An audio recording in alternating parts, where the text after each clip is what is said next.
The bidding started low. No one raised a hand.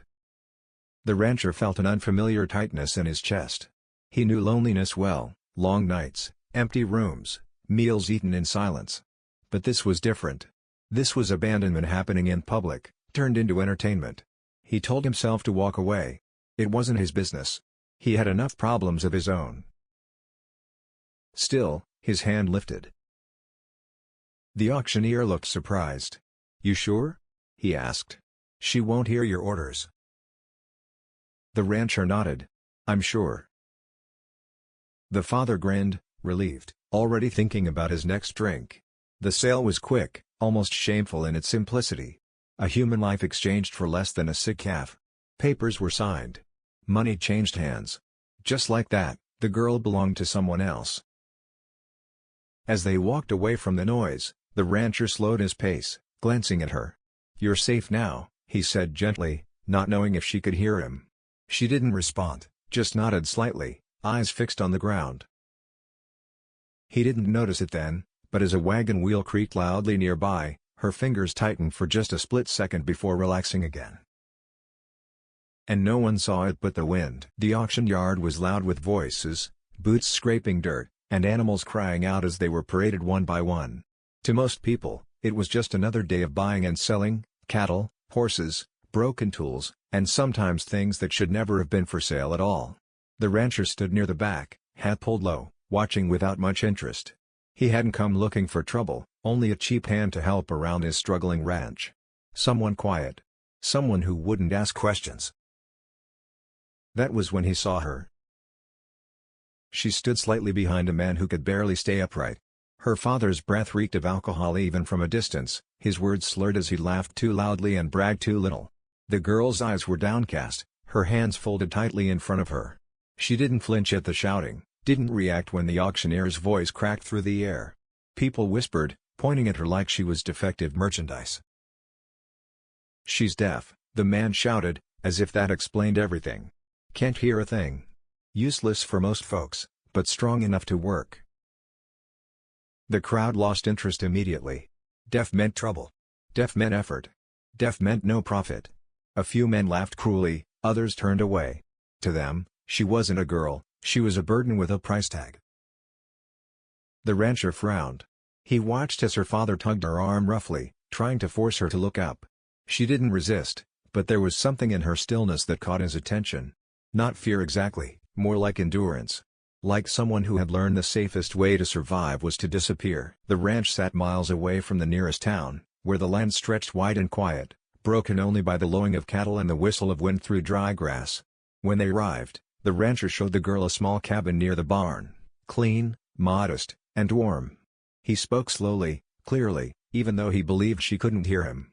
When she didn't respond, he smiled anyway and handed her a piece of paper with simple instructions written in careful letters. She nodded and got to work without complaint. From the very first morning, the girl proved herself useful. She rose before dawn, feeding the chickens, hauling water, and mending fences with steady hands. She followed written notes exactly as he left them, never missing a task. The rancher watched from a distance, impressed but puzzled. Most hired hands complained, argued, or tested boundaries. She did none of that. She moved through the ranch like a shadow, quiet, efficient, and invisible. At meals, she sat across from him at the wooden table, eating silently. He tried small talk, telling her about the weather, the cattle, and how the land used to look when his wife was still alive. She only smiled politely, eyes lowered, occasionally writing short responses on scraps of paper. "Thank you. I understand. I will do better." Despite the calm routine, little things began to bother him. Sometimes he noticed her glance toward the door before he entered a room. Other times, when a horse snorted behind her, she stiffened just slightly, too quickly, too naturally. Once, while chopping wood, he dropped his axe. The sound echoed sharply across the yard. Her shoulders tensed for a brief moment before she forced herself still. He told himself it was coincidence. Anyone could feel vibrations. Anyone could sense movement. Yet at night, as the ranch settled into silence, the rancher found himself thinking about her past. He imagined a childhood filled with shouting, bottles crashing, and words meant to wound. Maybe silence was her refuge. Maybe even if she truly couldn't hear, the world had already taught her to be afraid. One evening, he found her sitting on the porch steps, watching the sunset bleed into the horizon. He sat beside her, leaving a respectful distance. Slowly, he handed her a notebook and a pencil. "You don't have to be afraid here," he wrote. She read the words carefully. Her hands trembled as she wrote back, "I will not cause trouble." The rancher's heart sank. He shook his head and wrote again, "You are not trouble. You belong here." Her eyes filled with something like disbelief. For a long moment, she just stared at the page, as if the words might disappear. Then she nodded once, clutching the notebook to her chest. As the days passed, the ranch felt less empty. The girl's presence brought a quiet order to his lonely life. And yet, beneath the peace, a question lingered, unspoken but growing louder. Was she really as silent as she seemed? The night it happened was colder than usual, the kind of cold that crept into bones and made the old house groan. The rancher had gone out late to check the fences after a restless horse kept pacing the corral. He didn't announce himself when he returned. The lamps inside the house were dim, the place wrapped in stillness. The girl was in the kitchen. She stood near the table, her back to the door, carefully washing a cracked mug in a basin of water. The rancher paused, not wanting to startle her. Then, without thinking, he shifted his weight. The floorboard beneath his boot gave a sharp, unmistakable creak. Instantly, she turned. Not slowly. Not hesitantly. She spun around with wide eyes, fear flashing across her face before she could hide it.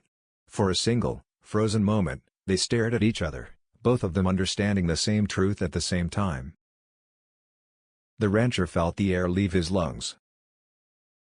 She dropped the mug. It shattered against the floor, water splashing across the boards. Her hands began to shake violently. She backed away, pressing herself against the wall like a trapped animal. Her lips parted, as if she wanted to speak, but no sound came. I didn't mean to scare you," the rancher said softly. His voice echoed in the small room. He watched her closely now. She heard every word. Tears welled up in her eyes. She shook her head over and over, panic rising. She grabbed the notebook from the table and scribbled frantically, her pencil tearing through the paper. "Please don't send me back. I didn't lie to hurt you. I had to." The rancher picked up the notebook, his hands unsteady. He read the words once, then again. His chest tightened, not with anger, but with something heavier. "Why?" he asked quietly. She hesitated, then slowly, painfully, she spoke. Her voice was rough, unused, like it had been locked away for years. If they think you can't hear," she whispered, "they stop talking to you. They stop yelling." Her knees gave out, and she sank to the floor. Words poured out between sobs, how her father drank, how he screamed at night, how pretending to be deaf was the only way she could survive. When men came asking questions, she stayed silent. Silence made her unwanted. Unwanted meant safer. "I didn't know you'd be kind," she said, barely audible. I thought you'd sell me when you found out." The rancher knelt in front of her, careful not to touch her without permission. His voice was steady, but his eyes burned. "I bought you so no one else could," he said. "Not to own you. Not to break you." She looked up, disbelief etched into her face. "You don't have to pretend here," he continued. "Not ever again." She searched his expression for cruelty, for betrayal, but found none. Only concern. Only protection.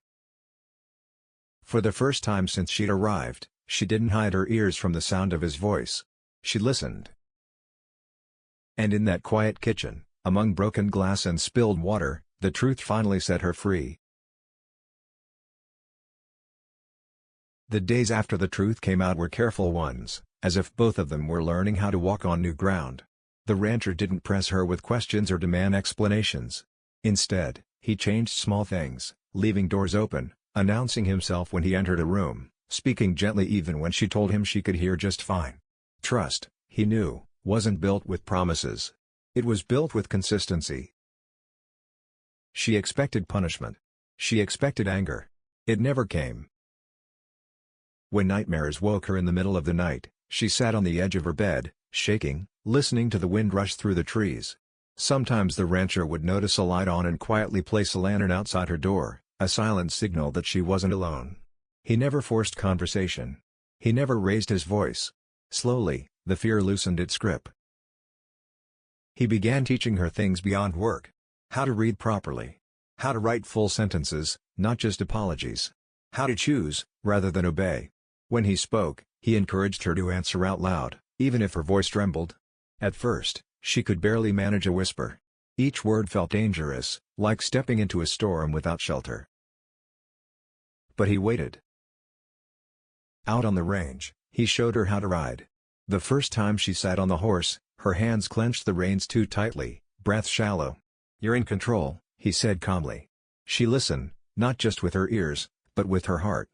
As the horse moved beneath her, something shifted. Fear gave way to balance. Silence turned into freedom. One afternoon, a man from town arrived asking questions, about labor, about ownership, about the girl. She froze at the sound of a stranger's voice, old terror rising fast. Before she could retreat, the rancher stepped forward. "She's under my protection," he said firmly. "And she's not for sale." The man left without another word. That night, she spoke more than she ever had before. She told the rancher about hiding in closets, about counting seconds between her father's footsteps, about pretending not to hear insults that cut deeper than fists. He listened without interruption, his jaw tight, his hands clenched, not in rage, but in resolve. "You're safe here," he said when she finished. "And one day, you won't need me to protect you. You'll protect yourself." She believed him. As weeks turned into months, her laughter began to appear, soft at first, then real. The ranch no longer felt like a hiding place. It felt like a home. And the rancher realized something quietly, almost fearfully. He wasn't just saving her. He was watching her heal. Spring came slowly to the ranch, carrying green shoots through the hard ground and warmth back into the air. With it came change, not loud or sudden, but steady and sure. The girl no longer startled at every sound. She walked with her head higher now, her steps confident, her voice no longer afraid to exist. Silence was no longer her shield.